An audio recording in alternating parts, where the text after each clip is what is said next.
It's good to be back. It's good to see each one of you. Thank you for having me. This is where it kind of all started. Third row in, next to the door. My beloved Diana is doing very well. She sends her love and a lot.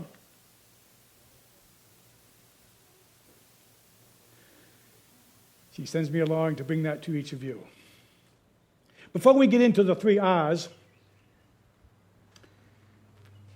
Charles Fillmore is the co-founder of Unity. And he came to me and thought we should have a little old school unity. He wrote a book called The 12 Powers of Man/Women. We have 12 inherent powers that we use all the time, whether we know it or not. And he brought these to our attention so that we would understand them and use them for our benefit to live our purpose and our joy of living. There were 12. Each one has a month. This is March. So this month's power is strength. Each one has a disciple. This is Andrew. Light green is the color. And strength is defined as the faculty of steadfastness, dependability, stability, and capacity for endurance. The capacity for endurance. We are showing our strength right now in the middle of all that's going on, not only in our community, in our nation, or in the world. We are all showing that strength to endure, to get through, to come out the other side better than we went in. Know that. I see it in each of you. March is also St. Patrick's Day. If you can see this picture, this is 1988. Look at that good-looking fellow on the left. Well, this is the date that my late wife Jody, you may remember her from the bookstore. If you went in the bookstore while she was in there, you always bought something, and then you would come complain to me. And I would send you back to her to say, you know what, I had nothing to do with it. But this was the date, 1988, St. Patrick's Day, that we moved here. The individual on the right is Jan Sullivan. She's a dear friend, and along with 7 other friends from Maine, we came here for a vacation.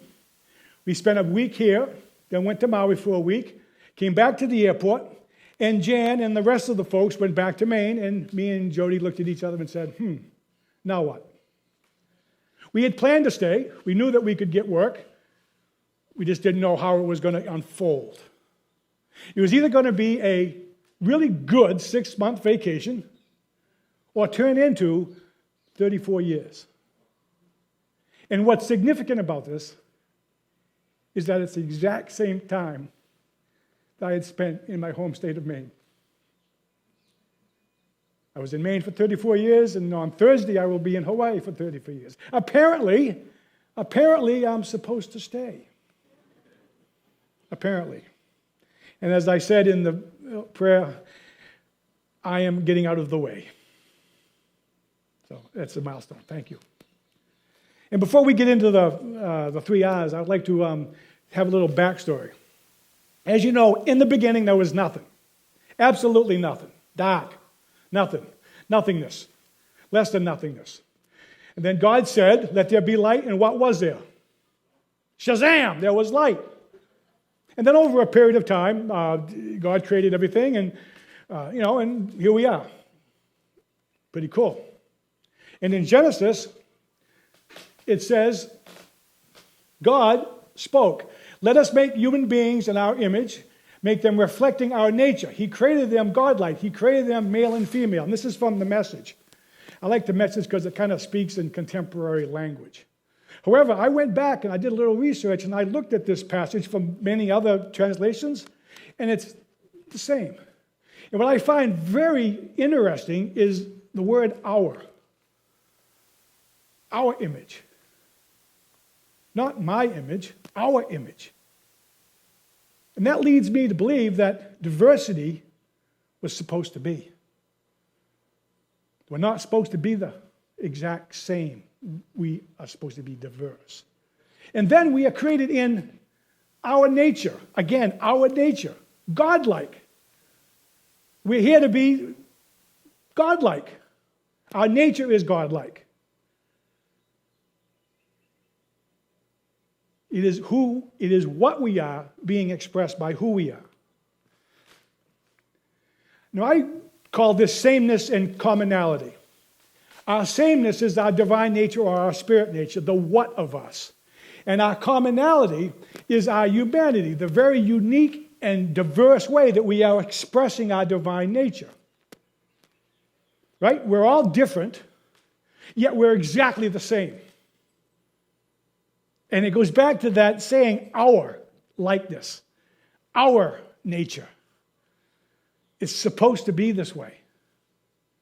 Can you imagine if everyone was Leavitt? Believe me, one is more than enough. Yeah, I heard that, Don. And in the Bible, in Scripture, there's, especially in the Hebrew Scriptures, man, there's a lot of smoting and not liking everybody. I mean, it's rampant. It's just how it was, I guess. But there's a great story, the Good Samaritan, in Scripture that I think is it. At least it is for me. The Samaritans, if you didn't know, they were the least of the least, the less of the less, the others of the others.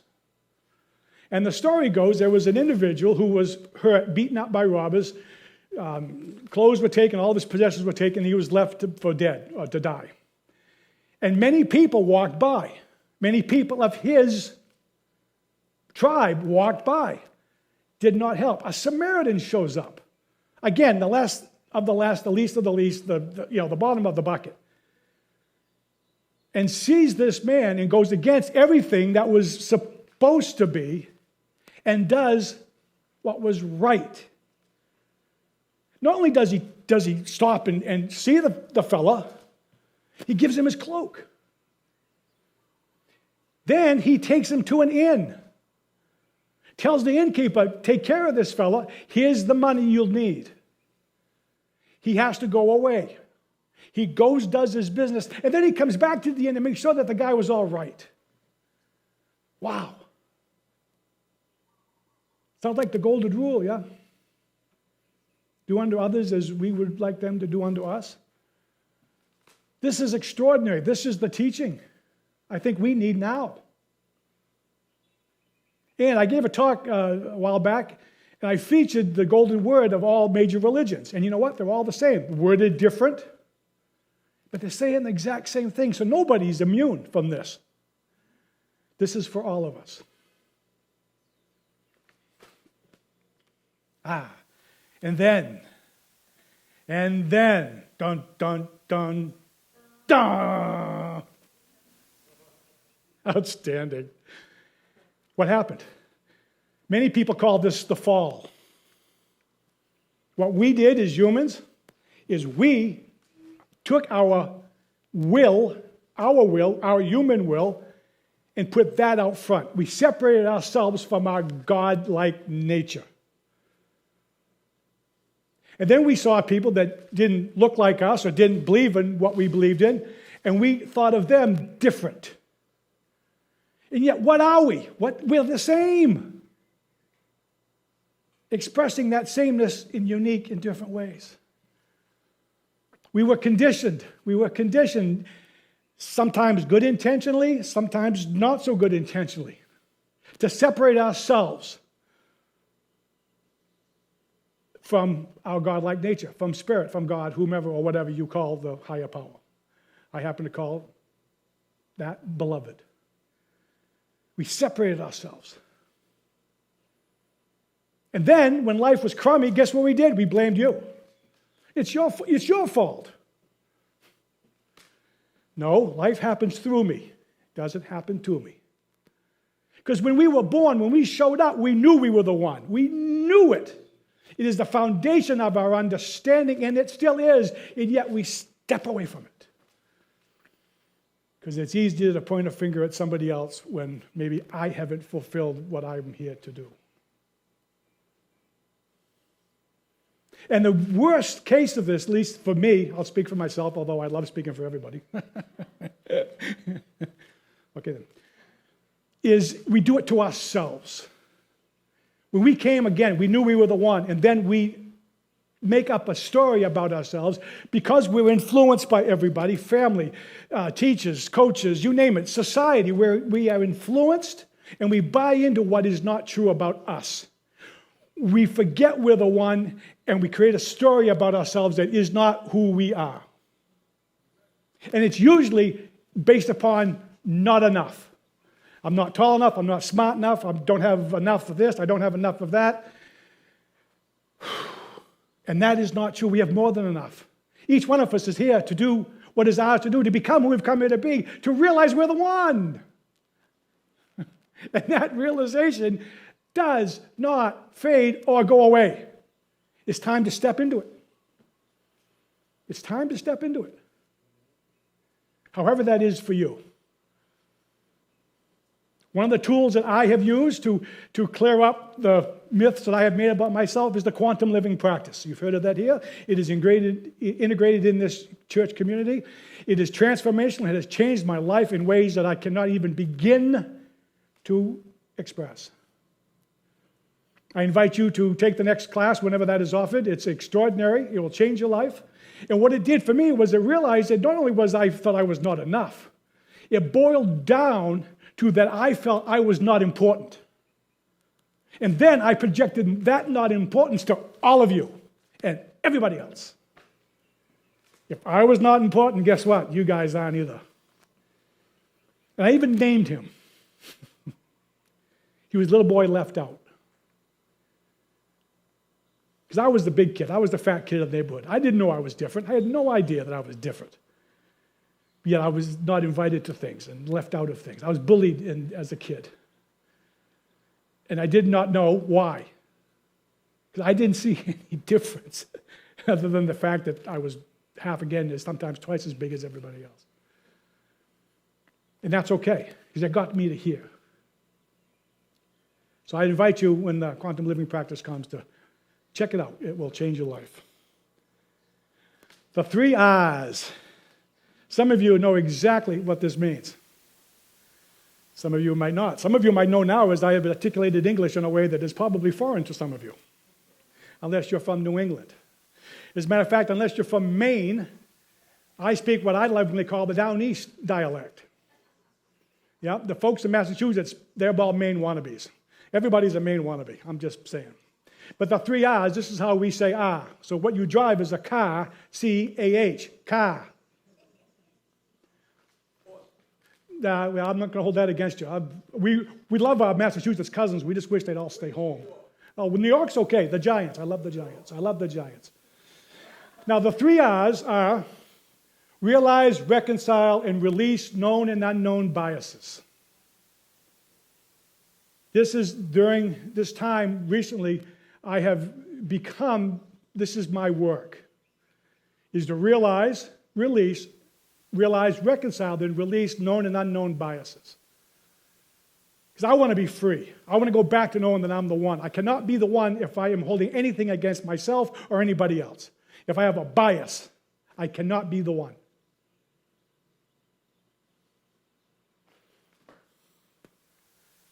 And just to make sure we know what bias means, from the Oxford Dictionary, a prejudice of or against one thing, person, or group, compared with another, usually in a way considered to be unfair. Now, I didn't understand biases. I thought I could have a bias for something. Good. That's a preference. For example, I prefer chocolate ice cream. I have a bias against mint chocolate ice cream. I prefer a dark roast black coffee. I have a bias toward any other coffee beverage. And if I'm being brutally honest, I prefer a 18-year-old single malt Scotch whiskey. And I have a bias toward bourbon. Just saying, if we're in confession now. But biases, and I'm not going to speak for you, although I'd like to or can. I'm going to speak to myself. If any of this relates to you, good. If it doesn't, that's good too. Biases, me? Yep. Quite a few biases, as a matter of fact. I grew up in Maine, as I had told you, in a little town of Rockland, Maine. If you look at Maine, you've got Kitchery and Eastport, the coast. Just about dead center is Rockland. If you've ever seen the movie Hunt for Red October, where the submarine's going up the river. That's the Penobscot River. That's the mouth of my harbor where I grew up. Small town, about 8,000 people. Everybody knew you. They knew who your dad was. They knew who your mom was. But I grew up in a town where everybody pretty much looked like me. Didn't know much different. I don't recall any type of racism or any type of bias toward anything or anyone growing up. My family was not that way that I recall, at least not outwardly. Again, when I was growing up, I was the big kid. I didn't see any difference between me and anybody else. We were kids. However, what I have come to discover now that I've gone around the sun a number of times is that what we were taught or influenced by teachers and in family and society was not necessarily the entire truth of things, our history necessarily. And I was very naive, still am probably in many ways. And what I really recently now have come to an awareness of is white privilege. I had absolutely no idea what that was when it first was announced. So what is this? Had no idea. And as some of you know, I'm a bookaholic. I love books. I love reading books. I love smelling the words. I went grudgingly into the Kindle version. I love having 50 books on my phone. And the pandemic has allowed me to read more. And I've read 3 books in the past couple of years that have just changed my life. The first one was How to Be an Anti-Racist. The second one was White Fragility. And the third one was 400 Souls. And I highly recommend everybody read these 3 books. And when I discovered exactly what this white privilege was, I was mad. Very mad. At me for not knowing what it was. And for not realizing how privileged I am just because of my skin color. And then I got really, really sad as to how I got things that others didn't, or others weren't able to. And I'm still sad about that.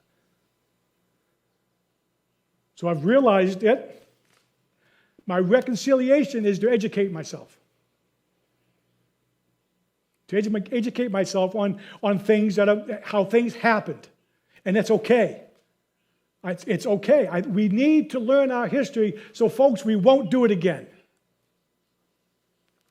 I believe. So my reconciliation is learning. I'm educating myself. My dad is coming through to me. He had an insatiable thirst for learning, and apparently I have got that DNA.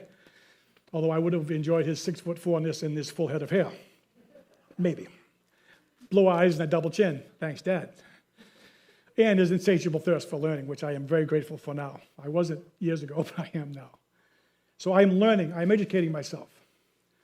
Another bias that I've got just recently, again, it has to do with my Caucasianness, and it has nothing to do with me, is some Caucasian politicians. And I am working on this as best as I know how. I do a lot of breathing. Beholding our sameness in them. However, what makes me angry is one I saw recently say, we formed this nation. We created this nation. And I thought, who is he talking about? We. So I thought about it for a little while, then it dawned on me. I believe the we he's talking about for my reconciliation of learning history is the we he's talking about are Caucasian Europeans that came to the shores of New England, and they didn't form anything, they took it. They took the land at the expense of the indigenous peoples that were there, and then went to Africa, kidnapped Africans, brought them to the land, sold them as a commodity, and had them do the work that we didn't want to do. Again, this is Leavitt's look at it, okay? And I am working on the reconciliation of that.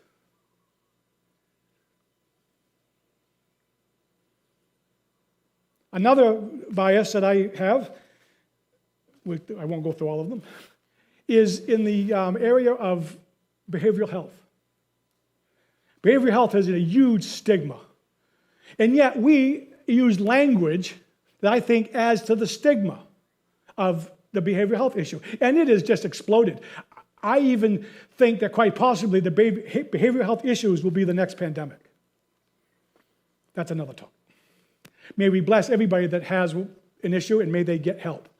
However, what we do as humans on occasion is we use English. We use the language in a way to describe things. Have you ever heard of well, this is March, right? Right? And the NCAA tournament's going to happen. The basketball's happening, right? There's tournaments everywhere, champions getting crowned, and they're getting a ticket to the big dance. What do we call that big dance? Exactly. Why not March Mayhem? Why not March Monkey Business? Why do we call it something that I believe adds to the stigma of our behavioral health issue problem? How about an ad on television for selling, cars or sheets or beds or mattresses or anything? Price is insane. Wow. Or when a player does something great in a game, makes a shot or scores a touchdown or scores a goal or does something, they say, oh, that guy's crazy. That was a crazy play. Why can't we use words that better describe things like extraordinary play? That is a phenomenal price. Or my favorite, outstanding.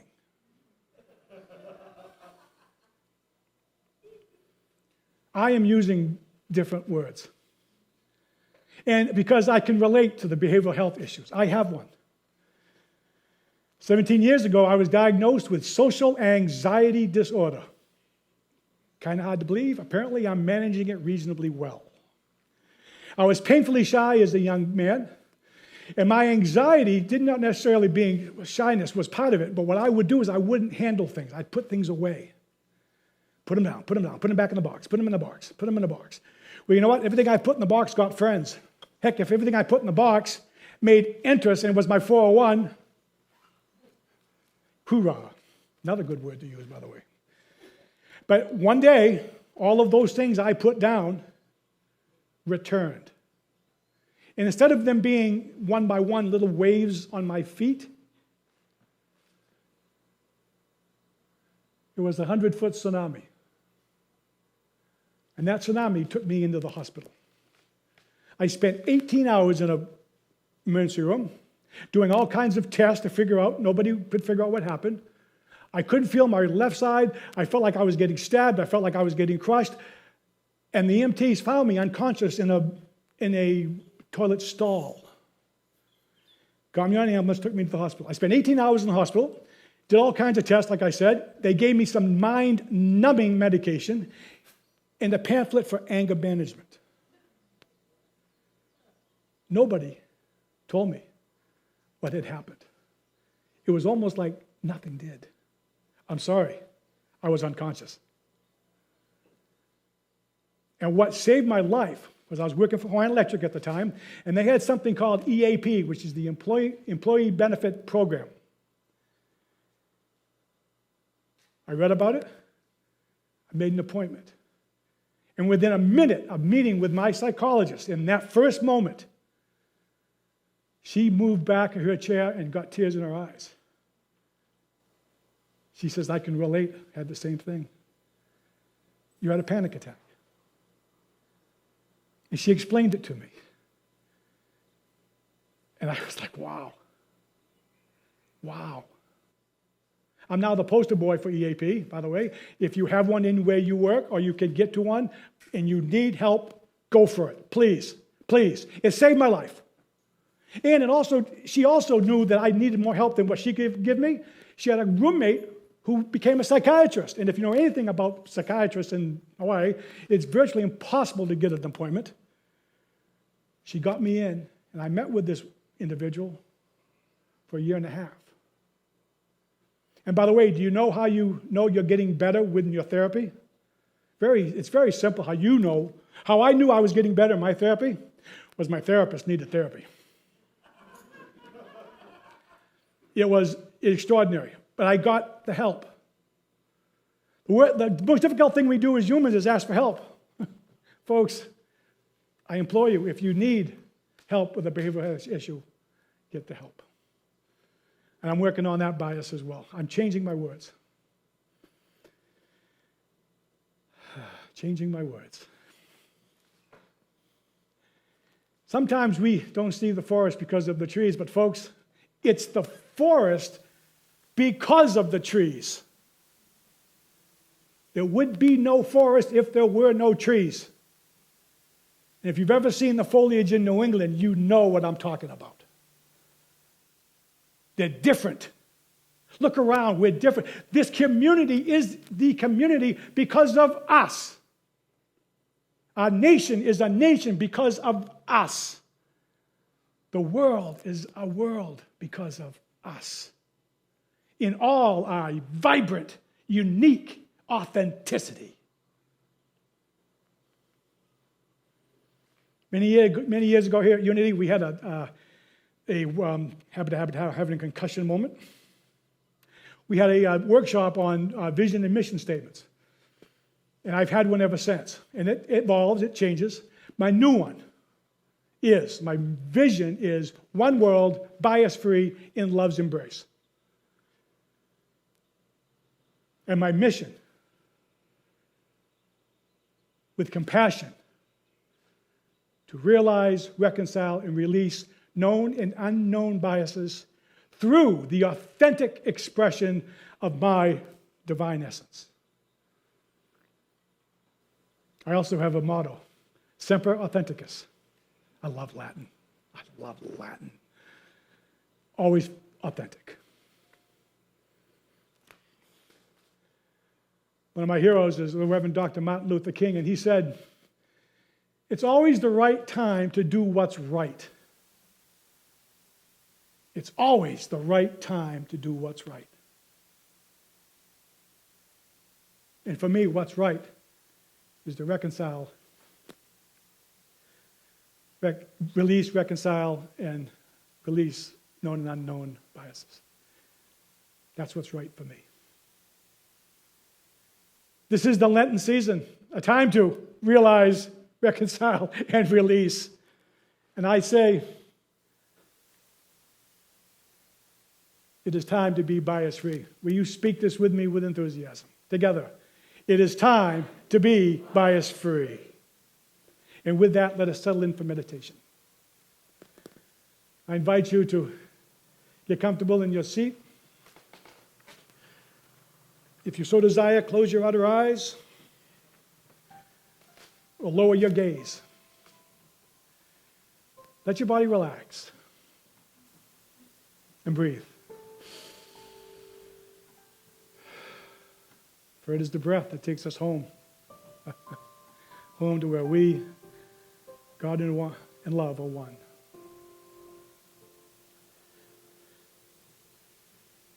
A tribute to Marvin Gaye.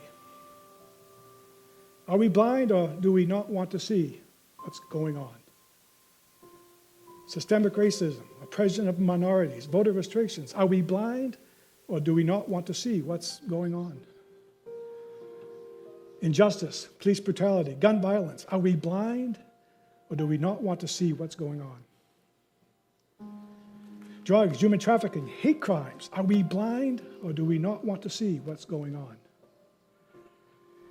Inequity, discrimination, social less than-ness.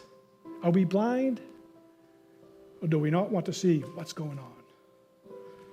Lies, conspiracy theories, violent insurrection. Are we blind or do we not want to see what's going on?